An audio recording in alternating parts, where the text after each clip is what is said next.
What is up, you guys? Gold Pony here today in the 2017 BMW 530i, courtesy of Apple BMW in York, PA. And so let me just jump right into it. Let's start with pricing. And so to start, pricing is going to differ depending on the drivetrain you go with. And so therefore, for the rear-wheel drive, that pricing is going to start at $51,200. And if you go with the all-wheel drive, or X-Drive BMW calls it, that one is going to start at $53,500. But regardless of which one you go with, the power is going to be the same. The 2017 530i is going to be powered by a 2-liter twin-power turbocharged 4-cylinder engine, putting out 248 horsepower at 5,200 RPM and 258 pound-feet of torque, available at around 1,500 RPM. Power is going to be sent to the wheels through an 8-speed automatic with paddle shifters. Paddle shifters are definitely heavy duty, very nice feel to them, and I most definitely will be testing them out in a little bit. But as far as the top speed goes on this one, that one's going to be electronically limited at 130 miles per hour, and miles per gallon are going to come in at 23 in the city, 33 on the highway, and that is for the X-Drive, which I gotta say is pretty amazing considering the size of this vehicle. It's definitely a decent sized sedan. And so, but then just to the left of the shifter, there are a few different drive modes to choose from, including Eco, Pro, Comfort, and Sport. And so what they are going to do first and foremost, first thing you're going to notice at least, is it's going to change the gauge setup. For instance, I just put it in Eco Pro mode, and the gauges now have a light blue hue to them with a little charge icon on the very bottom. It's all a digital setup, definitely a nice look to it.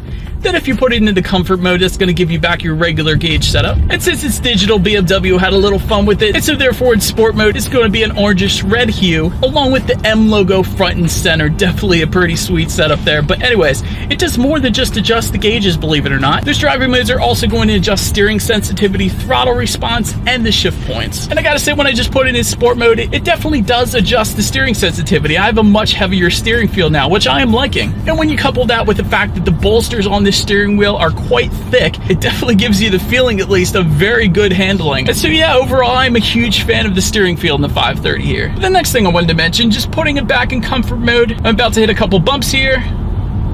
This thing coasted over them pretty nicely. And so if you're looking to get the 530i for a smooth ride, you should not be disappointed. This one definitely does absorb the bumps quite well. So then as far as visibility goes, that rear window is definitely quite large, so I have no issues with visibility. And not only that, but when you're looking forward, there is a heads-up display as well. So therefore, the driver is always able to keep their eyes on the road. And another sweet thing about that heads-up display is, again, when you change the drive mode, it's going to change the color perimeter that goes just above the speed. Again, for instance, when you put it in Eco Pro, it's going to be a blue outline, and then when you put it in Sport, it is going to be a red outline, so it definitely looks awesome there. But anyways, you guys, as promised, I'm going to slide the shifter into the back left-hand corner here, which is going to allow me to keep it in manual mode, and I'm going to test out the paddle shifters, see how quickly they react here for me. In Sport mode, of course.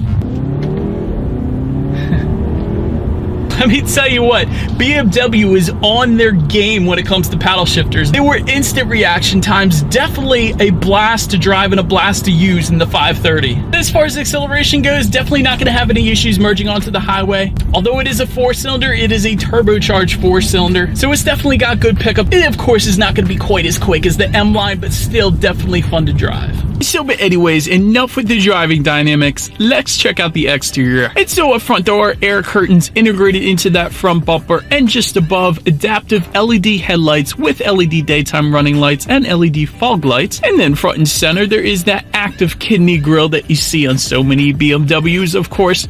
But then swinging around to the side, there are power folding heated side mirrors with integrated turn signals. And as far as the wheel setup goes, they come sized up at 18 by 8 inches, and they are light alloy wheels with run flat all season tires. And then making our way to the back, there are LED taillights back there. It's always nice. And just below it all, black chrome dual exhaust tips. So as always, you guys, here is that exhaust clip.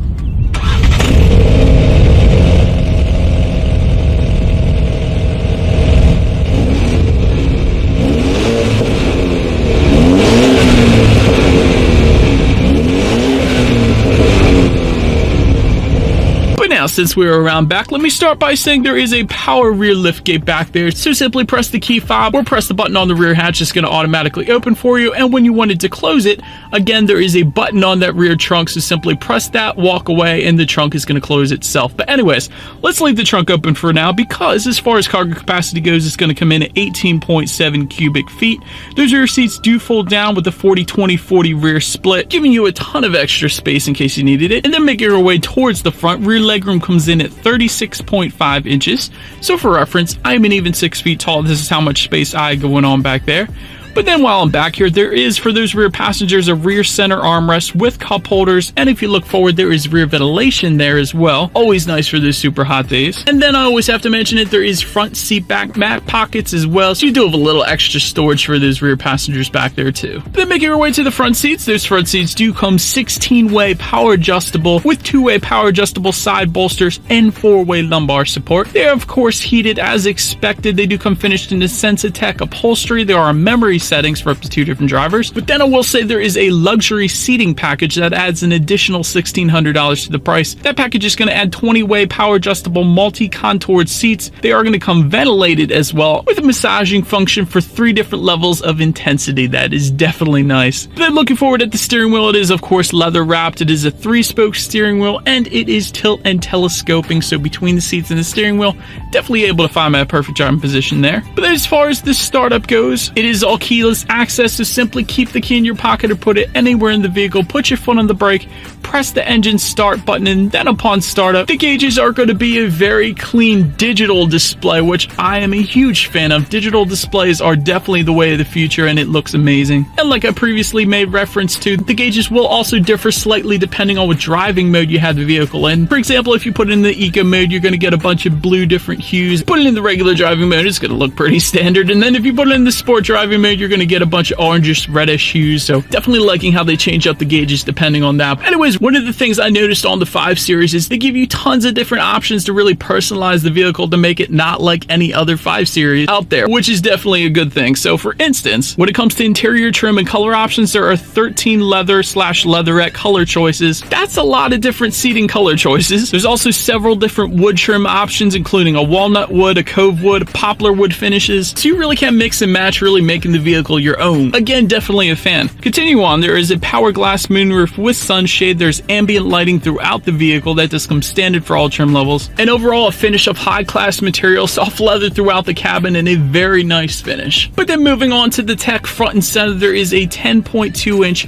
high-resolution touchscreen display, and that does come standard with navigation with 3D maps. There's also a 200GB hard drive with 20GB set aside for audio files to save. Then there is Bluetooth and audio streaming, along with BMW connected app capability, giving you access to Facebook and Twitter up on that screen. That's pretty cool. And there's real-time traffic information. Of course, you can check out all your audio settings up there. By the way, this one comes standard with a hi-fi sound system with 12 speakers and 205 watts. There's an optional Harman Kardon sound system, which is what I have today. Definitely going to sound better. But anyways, last thing I wanted to mention on that screen is with the driver assistance package, which adds an additional $1,800, you do get a reverse camera with grid lines letting you know who or what is behind you, which as always is going to lead me into safety. And since I mentioned it, also included in that driver assistance package is not just the rear view camera. Believe it or not, it also comes standard with the heads-up display, which is what I have today. And by the way, just like the gauges, the heads-up display color perimeter is going to differ depending on the driving mode you put it in. So that is definitely an appreciated little touch they added there. Also with that driver assistance package, park distance control, which uses the front and rear sensors and beeps